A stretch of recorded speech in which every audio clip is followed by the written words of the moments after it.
The first thing is just the amount of advice mothers get about how to raise their children, how to feed their children and teenagers. It's overwhelming. They get it from the experts, they get it from the non-experts, they get it from the national government, the provincial governments, the municipal governments. They get it from every kind of venue.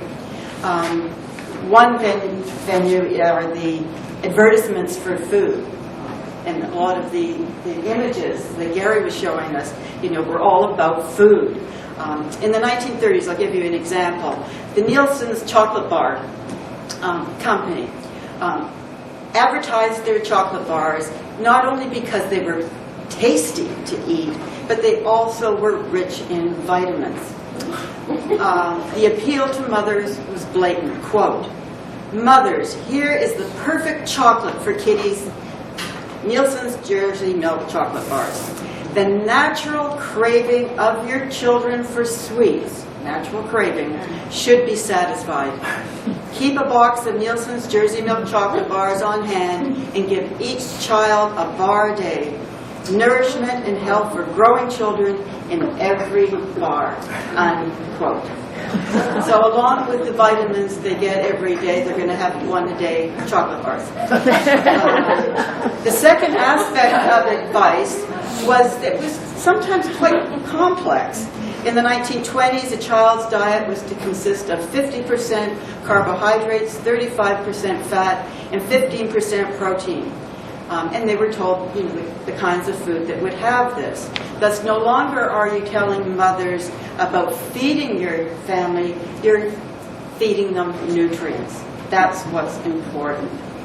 One expert suggested that Canada food rules were perhaps too complex for those without a nutrition education, both a recognition of the challenge, but also the failures of mothers in not seeing it.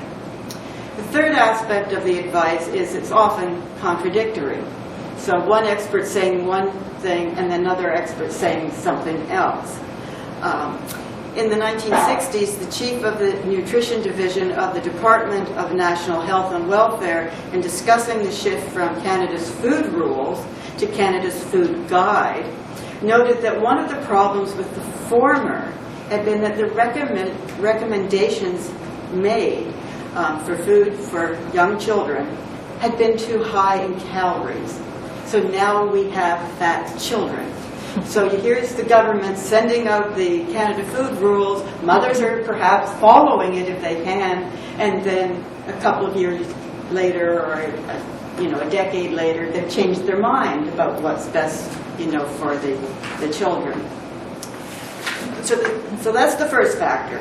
The second factor is, it seems to me, that underlying all this advice is the assumption that mothers were in control, that they could implement all this. I would suggest that children have a certain amount of agency, and I would suggest even more that teenagers really have a lot more agency. And just to give you some examples, these are based on interviews done with people who self-define themselves as fat before 1980, and most of them saw themselves as fat when they were children. And they recognized the appeal of eating, and they devised ways to get around mother and eat in secret. Grace remembered that she was too short to reach the cookies at home, but she could reach the package of Tang. And you remember Tang? So she could reach the Tang package, and so she would put her finger into it and then lick up all the powder. Lucy learned how to become a secret eater, stealing food from her brother in a way that wasn't noticeable. She also devised a way of getting into the kitchen, opening the door of the refrigerator without anybody hearing it, and then slowly putting it back so they didn't hear it close, so no one knew that she was in the kitchen. Olive used to hide a jar of peanut butter in her room. She loved, apparently, eating peanut butter.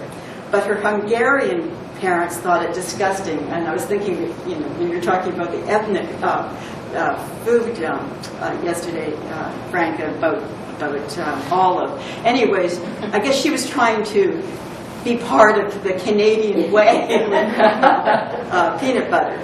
A number of individuals interviewed also recall stealing money to buy sweets. Grace, the tan girl, stole from her blind grandmother and bought chips, chocolates, and McDonald's sundaes.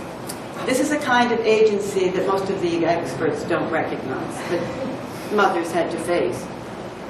Third factor, body norms. And that goes to Gary's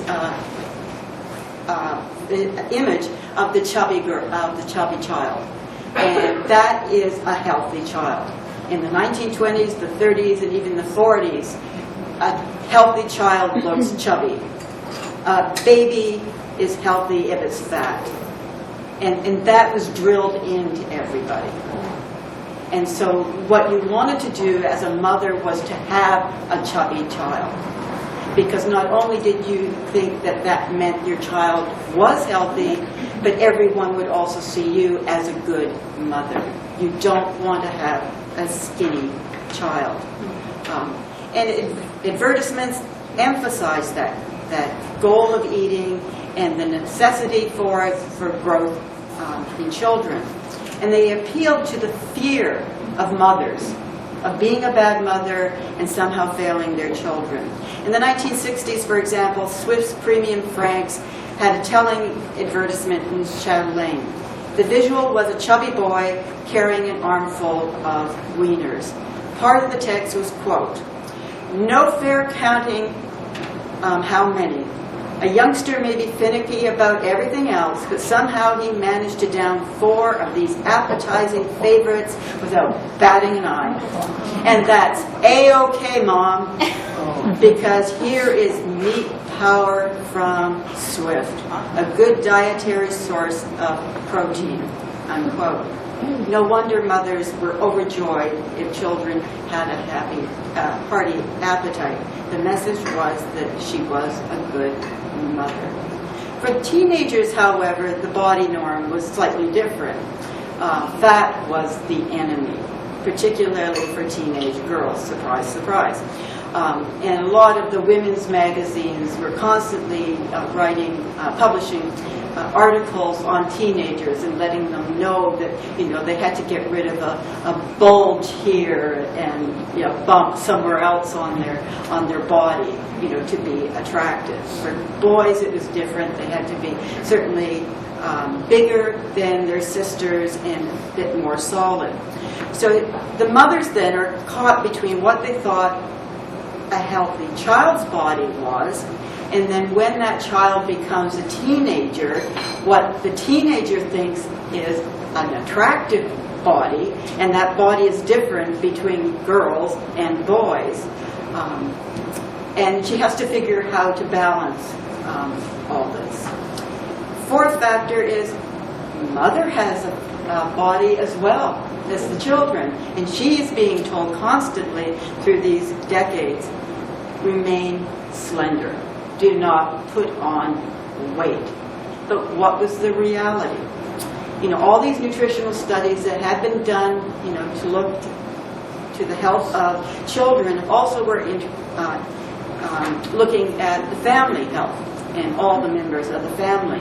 And almost in every nutritional study that's ever been done in this country of families, mother is seen as the worst off in the family in terms of the nutrients that she takes in.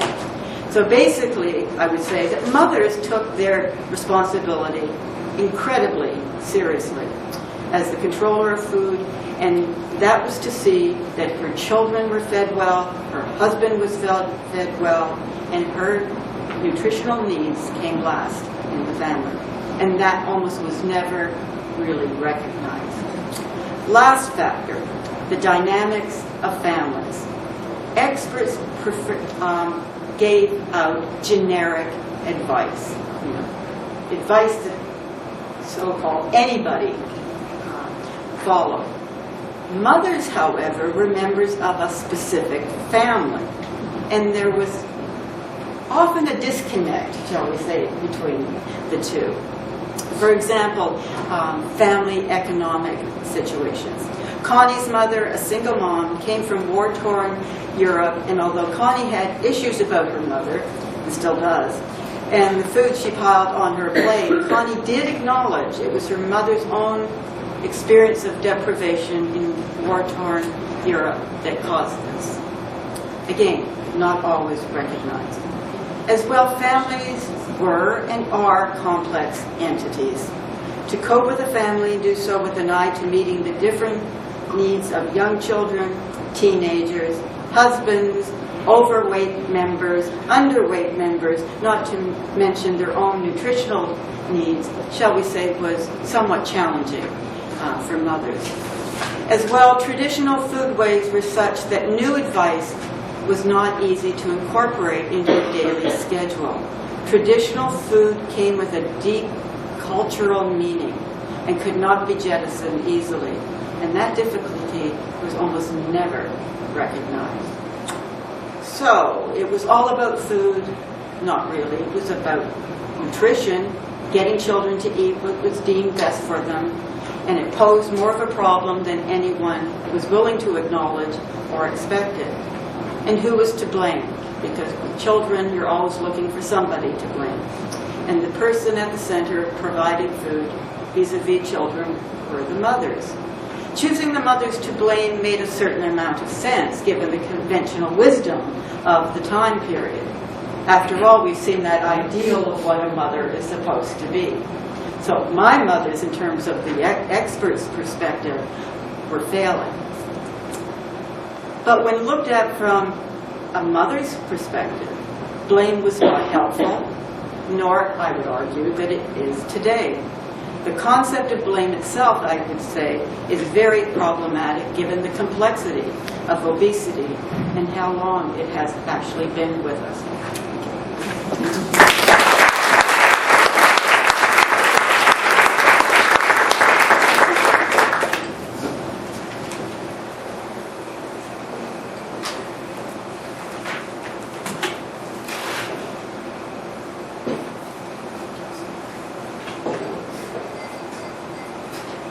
I'm not going to talk about anything like that.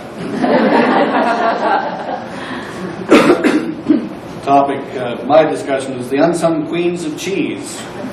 So who were some of the females who were making cheese, working in the dairy industry?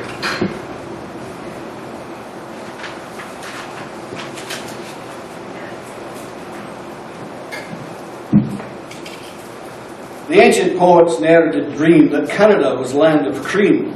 They never imagined it could flow in this cold land of ice and snow, where everything did solid freeze. They ne'er hoped or looked for cheese. A few years since, our Oxford farms were nearly robbed of all their charms.